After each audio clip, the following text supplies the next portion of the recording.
The Plant, a steampunk story by Francis Rosenfeld. Chapter 20. Naturally, the librarian told the boys' parents and teachers the good news that Richard and Jack had single-handedly made the second dome happen, very excited about the spirit of adventure the two had displayed and praising the innovative approach they took to create something so extraordinary. To a great surprise, but not Richard and Jack's, who wished they could have moved to a parallel universe where people didn't disapprove of the plant and anyone associated with it, the boys' parents didn't take lightly to the news that their son, whom they trusted to know what he was allowed to do and what he wasn't and who was raised to never displease his elders in the slightest, was the main protagonist in the propagation of something they considered the annihilation of their values and way of life. Nothing, not the increased factory output, not the new foundry, not the plethora of new devices that clearly had made her life easier would ever convince Carol that the plant wasn't evil, and by association, she considered anybody who interacted with it evil too. The fact that her son was one of those people was a serious blow to her maternal fulfillment, and something she mourned going forward, making sure her grief weighed down heavier than a tombstone on the hearts of the other family members. Tom was conflicted about the plant, since he kind of liked the fact that he didn't have to break his back to provide and the future looked just a little safer and brighter than before, but then again, in his entire marriage he did everything in his power not to displease his wife, so he did what was expected of him and had a stern conversation with their son. That conversation was the last he and Richard had, because from that day forward he decided to give his son the silent treatment. The teaching staff at the boys' school set up a meeting, involving everybody in a brainstorming session, to figure out what would be the best approach to the problem. They were in a bit of a bind, because, despite the very creative truth-telling about how the dome had come to life, the boys didn't really do anything wrong, or broke any rules that they could think of, and they felt really uncomfortable punishing them, for fear that this would squelch their scientific curiosity and their innovative spirit going forward. Some of the teachers pointed out that what the boys had done created a dangerous precedent for children, encouraging them to get involved in potentially hazardous and sanctioned activities, and besides, the parents had expressed unequivocal outrage for such pursuits, so the school had to do something to support their disciplinary efforts. At the end of a fiery debate, where both pros and cons were vehement, the teachers came to an agreement around a compromise, which consisted of an hour of detention twice a week for the remainder of the semester. Jack's mom was furious. Not only she didn't have the time to deal with her son's disobedience, because she was overwhelmed with duties and responsibilities, both at work and at home, but she took the fact that she wasn't able to sniff out Jack's extracurricular activities as a personal failure, one that she wasn't willing to own up to. In order to maintain control over the dreadful situation, she decided that it was in Jack's best interest to see one of her friends and colleagues, who was specializing in child psychology, for counseling, to draw out the roots of his rebellious behavior. The librarian, who really didn't mean any harm, was saddened by the turnout of events, and she softly expressed her support for the boys' daring endeavor, but since she wasn't a parent or a teacher, and therefore didn't have any authority over the decisions made, she soon returned to her favorite activities and put this sad story behind her. So, Jack and Richard were left to carry out their sentence for no crime committed, at least none that could be proved, since Richard had enough sense to at least not go over the break-ins at the factory and the lab. They did so with a martyred attitude and expression of hopelessness that even Carol couldn't muster, not on her best day.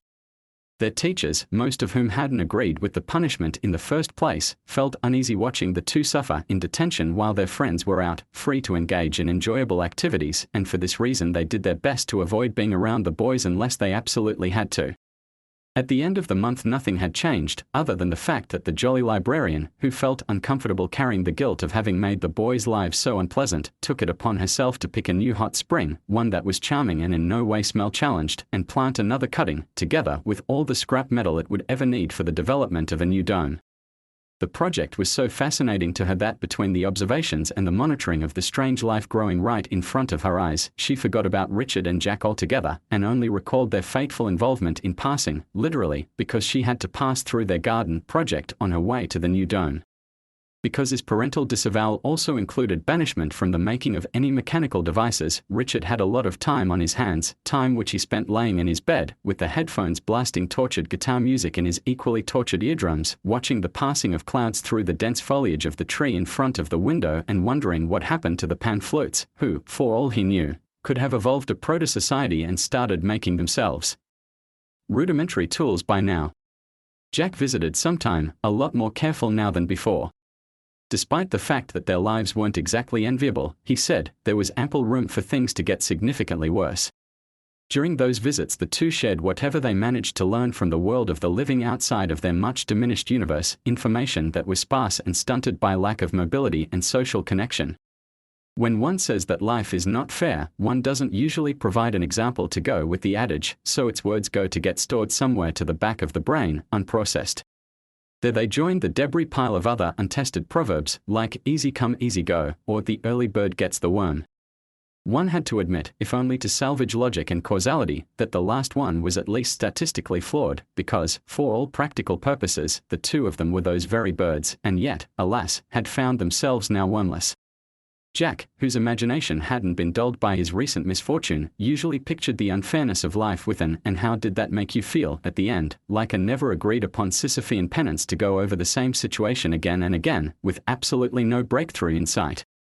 Richard's science teacher, who never agreed that the boys should be punished, tried to sweeten his sentence and entered Brenda into several science fairs. Brenda won a couple of them, but since Richard's parents had expressed in no uncertain terms that they would take any activity in any way related to the darn plant as a direct challenge to their parental rights, Mr. Feldman never told the boy anything about it. Diane's relationship with her boyfriend was on again, off again, and the unfortunate romantic interest managed to magically metamorphosize from Prince Charming to Adela the Hun every other week, with all the crisis mode associated with the process. Of course, the entire family was very supportive of Diane, regardless of which side she happened to be on at the time, and for once, Richard was a little relieved that his unfortunate confinement prevented him from having to contribute his expected share to the family drama. Not to blind you with the brilliant flash of the obvious, but I told you so. Jack yelled the last comment, to make sure his view of the situation didn't get lost in one of Richard's denials. Okay, so you were right, Richard said. I was right about what? Jack pressed him. I should have kept my mouth shut and I could have saved us a lot of hardship, Richard said. And? Jack continued prodding him. And Richard didn't know how to continue his phrase. And you shouldn't have trusted a grown-up to keep your confidence and support you when you are in trouble because they always think they know better and don't feel in any way responsible with respect to your life. Jack continued, furious. Well, you know she planted another dome, right? Richard tried to appease his friend. That's great news. I hope she sends you a picture, which may be the only way you'll ever get to see the inside of it without getting in trouble. Oh, wait. You can't receive it because your parents won't allow it. Way to go, Snake. Jack hissed bitterly. On a happier note, how is your life lately? Richard tried to change the subject, only managing to add more gas on Jack's emotional pyre. I'm in counseling with a child psychologist, thank you for asking. I got to revisit every second of my life, forwards, backwards and out of sequence. I discussed any and all childhood trauma that I might have been subjected to. I looked deep inside myself to find my true feelings, and guess what? I can't share them, cause they are the ones who unleashed this lovely medical specialty upon my life in the first place. It appears that I'm defective, Richard, and I owe it all to our enchanting adventure. This situation is almost bad enough for me to give up making up stories. He threw a quick glance in his friend's direction to see if the latter would take the bait. Richard didn't react. Not. Jack cracked up. And how is life treating you, my friend? He returned the favor. Well, Richard hesitated to answer, trying to get the flavor of bitterness and defeat out of his mouth. Ever since his life had turned sour, he had this strange sensation that everything he ate tasted like ashes. He gathered his courage and continued. My mother mourns me like I'm dead, and my father decided to behave as if I don't exist. I'm a ghost with a heartbeat, Jack, quite an interesting experience, to tell you the truth. You like interesting, right? He retorted sarcastically. Not going to work on me, man. Jack replied. What? Richard said. Guilt. I'm immunized already. One can only go over the same wrongdoing so many times before one completely loses any emotional attachment to it, Jack responded. Doesn't matter anymore, does it? Water under the bridge. Sand past the top of the dune. Cat no longer in the bag. Horse out of the stable, Richard started enumerating, to see how long it would take for Jack to lose his patience. All right, the latter finally cracked. I get the picture. Hey, did you ever find out what happened to Brenda? Richard asked, trying to change the subject again. I overheard it got picked, but I couldn't get any details. Yeah, dude. It won a couple of fairs, I heard Mr. Feldman tell the principal. Jack was suddenly thrilled to be able to give his friend good news for a change. It doesn't make any difference now, Richard said, suddenly depressed. Memories of his previous days of valiant exploration flooded him with images from when he ruled the factory floor over the weekends. Those cherished images drilled agony into his psyche and planted in it the beauty of the plant at dawn, when the first rays of sun shone on the shimmery leaves, casting halos around them. Don't you ever say that, dude. You are the maker of Brendas. You are the Brenda maker. Nobody can ever take that away from you. Jack started to give his friend a pep talk, and the passion in his voice made Richard realize how much his friend admired his talent for making gadgets, even though the latter had never shown it before. I didn't know you cared about this stuff. You always make fun of me, man, he said, slightly embarrassed, but also a little less disheartened than before. Of course I care, Snake. Jack said, with great sincerity. You're my best friend. They stood quietly for a few moments. Well, Jack broke the silence, at least there is one good thing in this slow-rolling disaster of a situation. Sneaking out the window to come here lifts the requirement for making excuses. This way we don't risk getting everyone's knickers in a knot over some mishandled story detail. Jack said, gazing into the distance through the glass of the dome. They were sitting high up on a branch close to the top of the enclosure, and from there they could see a panoramic view of the city, all lit up at night, with cars moving down the streets, looking smaller than toys from that distance, and the contours of the factory, the old puffing dragon, barely noticeable without its characteristic cloud of smoke.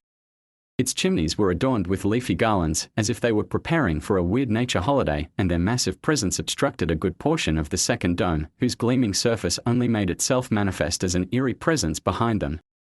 On the other side of the dome, 2 hot springs away, the young plant was showing significant progress, although it was still exposed to the elements, from what they could distinguish through the scant light of the moonless night. Is it growing a dome yet? Richard asked Jack, leaning forward to see better, and almost losing his balance. Careful, dude. I don't want to see you go splat. There's sharp metal down there. Jack said, and after he reassured himself that Richard was safely perched on his branch, right next to the nest of purple eggs, he tried to make out a dome shape in the darkness surrounding the young plant, but wasn't able to. I don't think so, not yet, he concluded. No worries, it's only September, it will build one up really quickly once cold weather comes along. Richard nodded in agreement.